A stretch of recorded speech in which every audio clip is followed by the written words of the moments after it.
Hello friends, chemistry let's write YouTube চ্যানেলে তোমাদের সকলকে স্বাগত। আজকে আমরা যে বিষয়টি নিয়ে আলোচনা করব সেটি কেবলমাত্র ওয়েস্ট বেঙ্গল বোর্ড ক্লাস 10 স্টুডেন্টদের জন্য। এবং দেখতেই পাচ্ছ যেটি আলোচনা করা হবে আজকে সেটি হলো মডেল অ্যাক্টিভিটি টাস্ক 6, অর্থাৎ 6 নম্বর মডেল অ্যাক্টিভিটি টাস্ক 2021, ভৌতবিজ্ঞান দশম শ্রেণী।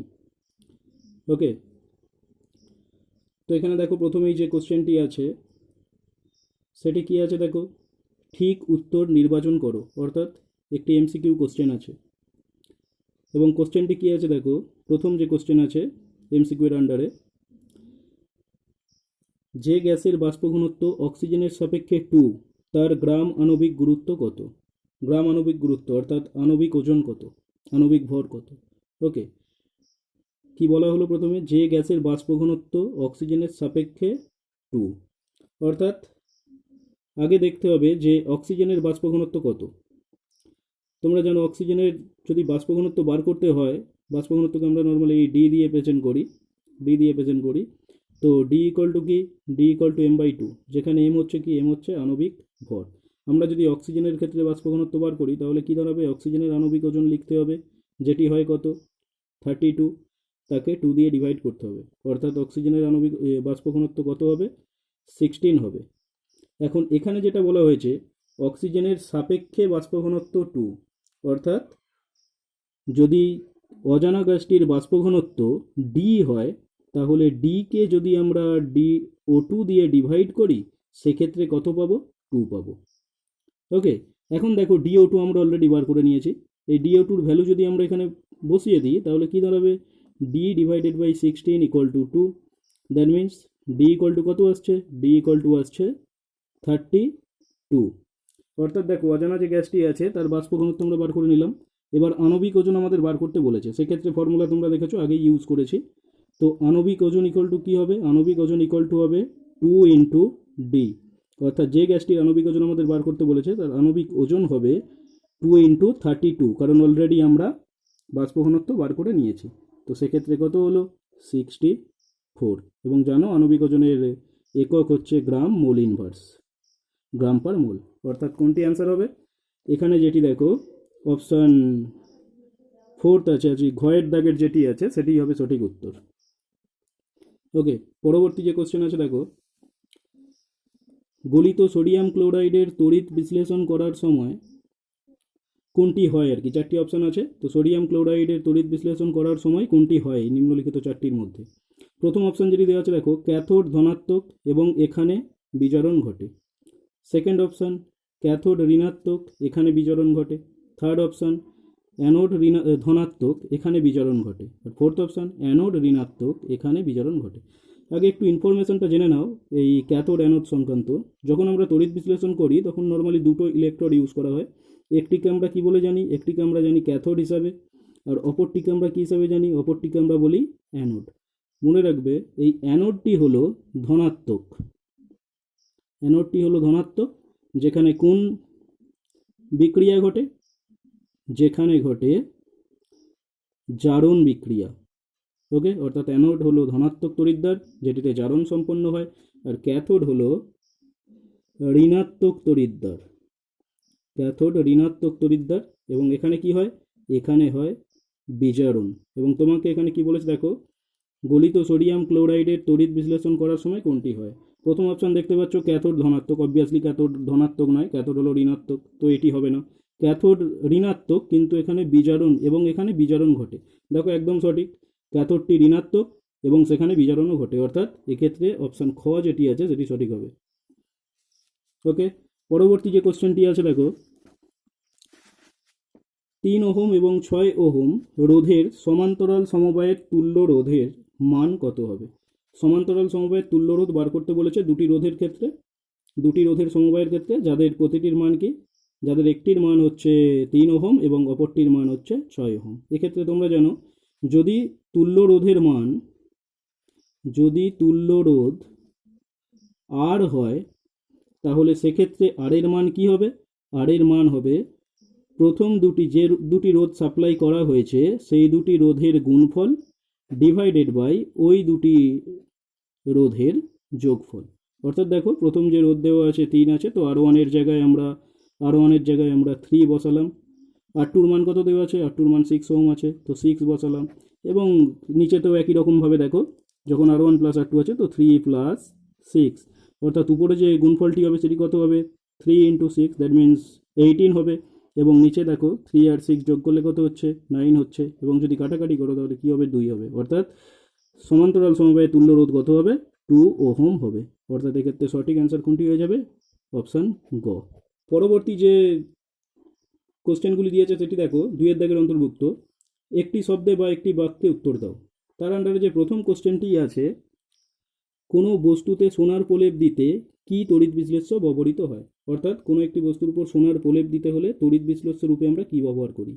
তোমরা জানো যে সোনার প্রলেপ দিতে হলে তড়িৎ বিশ্লেষ্য রূপে কি ব্যবহার করা হয়? পটাশিয়াম অরোসায়ানাইডের জলীয় দ্রবণ, অর্থাৎ পটাশিয়াম অরোসায়ানাইড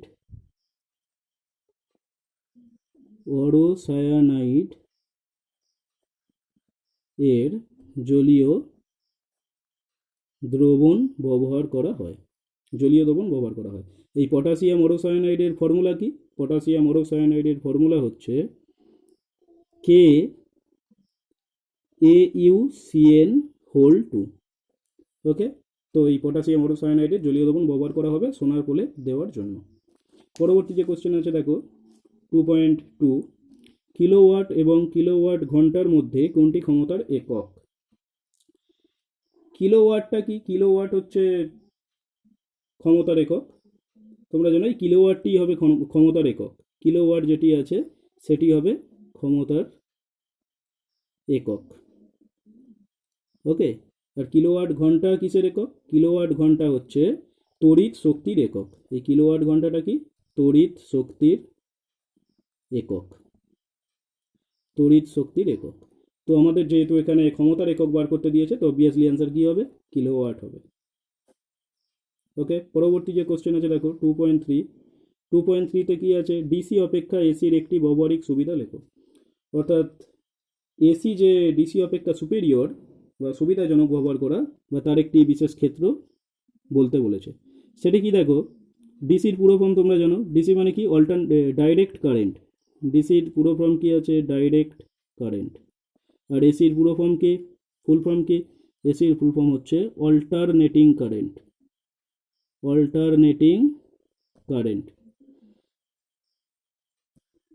ওকে, এবং এক্ষেত্রে এসির একটি সুবিধা কি? এসি কারেন্ট উৎপাদনে খরচ কম। উৎপাদন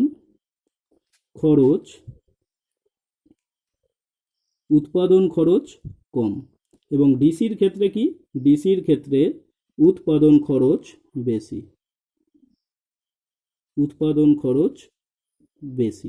এসি কারেন্টের আরেকটি সুবিধা কি ডিসি অপেক্ষা? সেটি হলো এসি কারেন্ট ব্যবহারের ক্ষেত্রে তড়িৎ শক্তির খরচ কম হয়, আর ডিসি কারেন্ট ব্যবহারের ক্ষেত্রে তড়িৎ শক্তির খরচ বেশি হয়। ওকে, তাহলে দুটি সুবিধার কথা বলা হলো। একটি এখানে লেখাই আছে, দেখতে পাচ্ছ, উৎপাদন খরচ কম, ডিসির ক্ষেত্রে উৎপাদন খরচ বেশি। আর এসির ক্ষেত্রে কি হয়? ব্যবহারের ক্ষেত্রে তড়িৎ শক্তির খরচ কম হয়, আর ডিসির ক্ষেত্রে তড়িৎ শক্তির খরচ বেশি হয়। ওকে, পরবর্তী যে কোশ্চেনটি আছে দেখো 3 দাগের, সংক্ষিপ্ত উত্তর দাও। তার আন্ডারে যে প্রথম কোশ্চেন আছে, ফ্লেমিংয়ের বামহস্ত নিয়মটি লেখো। এটি তোমরা যে টেক্সট বুক ফলো করো, যে কোনো টেক্সট বুক, প্রত্যেকটি বইয়েতেই পেয়ে যাবে। তো ওখান থেকে দেখে নিও যে সূত্রটি কি আছে, ফ্লেমিংয়ের বামহস্ত সূত্রটি কি আছে। এরপর দেখো 3.2 এর যে কোশ্চেনটি আছে, একটি অঙ্ক আছে এখানে। 50 গ্রাম ক্যালসিয়াম কার্বনেটের পূর্ণ বিয়োজনে কত গ্রাম কার্বন ডাই অক্সাইড গ্যাস পাওয়া যাবে তা নির্ণয় করো। অর্থাৎ এখানে প্রথমেই আমাদের রিয়াকশানটি লিখতে হবে। রিয়াকশানটি কি? ক্যালসিয়াম কার্বনেটের বিয়োজন। তোমরা জানো ক্যালসিয়াম কার্বনেটের ফর্মুলা কি হয়? CaCO3। একে যখন তোমরা তাপ দিয়ে বিয়োজিত করবে তখন কি উৎপন্ন হবে? Calcium oxide plus carbon die oxide. ওকে, আমাদের এখানে যে কোশ্চেনটি দিয়েছে সেটি কার্বন ডাই অক্সাইডের পরিমাণ বার করতে হবে। যখন ক্যালসিয়াম কার্বনেট যেটা বিয়োজিত করা হয়েছে তার পরিমাণ কত? 50 গ্রাম। প্রথমেই আমরা এই যে ক্যালসিয়াম কার্বনেট আছে তার সংকেত ওজন বার করি। ক্যালসিয়ামের ক্ষেত্রে দেখতেই পাচ্ছ ডেটা প্রোভাইড করা আছে, পারমাণবিক গুরুত্ব কত বলে দিয়েছে? 40 বলে দিয়েছে। তো একটি ক্যালসিয়াম আছে 40। কার্বন কত হয়? কার্বন 12 হয়, 12 বসালাম। অক্সিজেন কত হয়? অক্সিজেন 16 হয়, বসালাম। কটি অক্সিজেন আছে? 3টে অক্সিজেন আছে। সেই কারণে 16 মাল্টিপ্লাইড 3 এত গ্রাম হচ্ছে। অর্থাৎ কত হবে, এটি যোগ করে দেখবে 100 গ্রাম হবে। তো ক্যালসিয়াম কার্বনেটের সংকেত ভর 100 গ্রাম। কার্বন ডাই অক্সাইডের ক্ষেত্রে দেখো, যদি আমরা বার করি ভরটি, তাহলে কত হবে, কার্বনের ক্ষেত্রে 12 হবে, অক্সিজেনের ক্ষেত্রে 16 এবং দুটি অক্সিজেন আছে 2। তো কত গ্রাম হচ্ছে মোট, মোট হচ্ছে 44 গ্রাম। অর্থাৎ কি লিখবে, যে 50 গ্রাম 100 গ্রাম ক্যালসিয়াম কার্বনেট থেকে CO2 পাওয়া যায়। কত গ্রাম, CO2 পাওয়া যায় 44 গ্রাম। 1 গ্রাম ক্যালসিয়াম কার্বনেট থেকে CO2 পাওয়া যায় সমান 44/100 গ্রাম। অতএব আমাদের যেটি দিয়েছে, কত গ্রাম বলেছে আমাদের বলেছে 50 গ্রামস। তো 50 গ্রামস ক্যালসিয়াম কার্বনেট থেকে CO2 কত পাবো, CO2 পাওয়া যাবে দেখো 44 মাল্টিপ্লাইড 50 ডিভাইডেড বাই 100 গ্রামস। এবং কাটাকাটি করলে এখানে দেখতে পাচ্ছ 50 আর 100 2 হবে নিচে, আর 2 দিয়ে যদি 44কে কাটো তাহলে 22 হচ্ছে। অর্থাৎ কত অ্যান্সার হবে, এক্ষেত্রে আমাদের অ্যান্সার হবে 22 গ্রামস। অর্থাৎ 50 গ্রামস ক্যালসিয়াম কার্বনেটের পূর্ণ বিয়োজনে আমরা 22 গ্রামস কার্বন ডাই অক্সাইড পাবো। ওকে, পরবর্তীতে দেখো,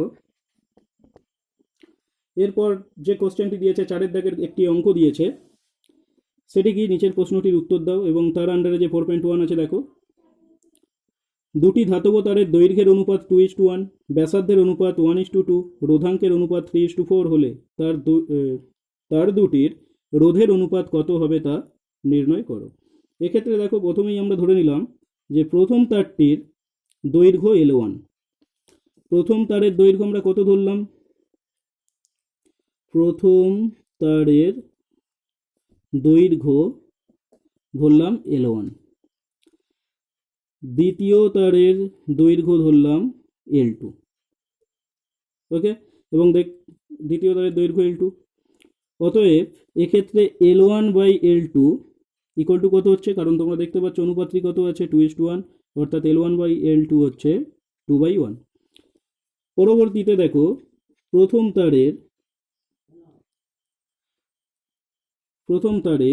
আমরা ব্যাসার্ধ ধরলাম R1 এবং দ্বিতীয় তারের ব্যাসার্ধ ধরলাম R2, এবং সেই ক্ষেত্রে অনুপাতটি দেওয়া আছে কত, ব্যাসার্ধের অনুপাত দেওয়া আছে 1:2, অর্থাৎ R1 divided by R2 equal to কত হবে 1/2। এবং পরের যে অনুপাতটি দেওয়া আছে দেখো, রোধাঙ্কের অনুপাত। রোধাঙ্ক আমরা যদি প্রথম তারের রোধাঙ্ক ধরি ρ1 আর দ্বিতীয় তারের যদি রোধাঙ্ক ধরি ρ2, তাহলে সেই ক্ষেত্রে অনুপাত কত হবে, দেখো এখানে দেওয়া আছে রোধাঙ্কের অনুপাত হচ্ছে 3:4, অর্থাৎ ρ1/ρ2 ইকুয়াল টু কত হবে 3/4। এই ক্ষেত্রে দেখো, আমাদের যেটি বার করতে দিয়েছে রোধের অনুপাত, এই রোধের অনুপাতের ক্ষেত্রে কি হবে দেখো, প্রথম তারের রোধ যদি R1 হয়, দ্বিতীয় তারের রোধ যদি R2 হয়, তাহলে রোধের অনুপাত কি হচ্ছে, R1/R2 করলে আমরা কি পাবো, তোমরা ফর্মুলা জানো, R ইকুয়াল টু কি হয়, রো L/A, অর্থাৎ R1 ইকুয়াল টু কি হবে, ρ1 L1/A1, R2 ইকুয়াল টু কি হবে, ρ2 L2/A2।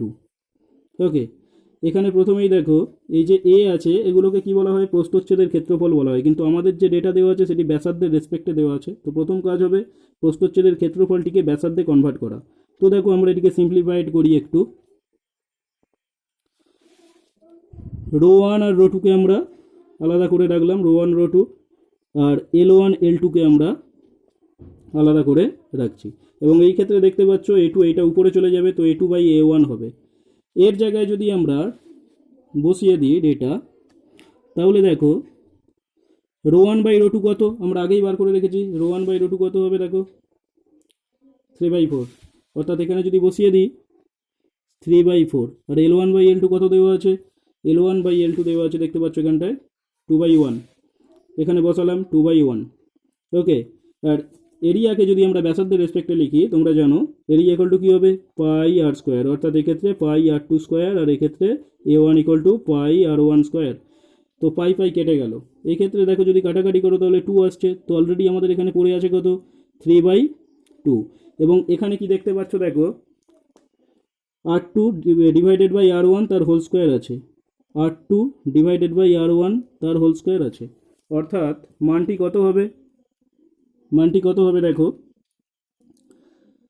3/2 আমরা অলরেডি পেয়ে গেছি। এবং এখানে দেখো R2 বাই R1 এর যে ভ্যালুটি, R2 বাই R1 এর ভ্যালুটি আমাদের লাগবে।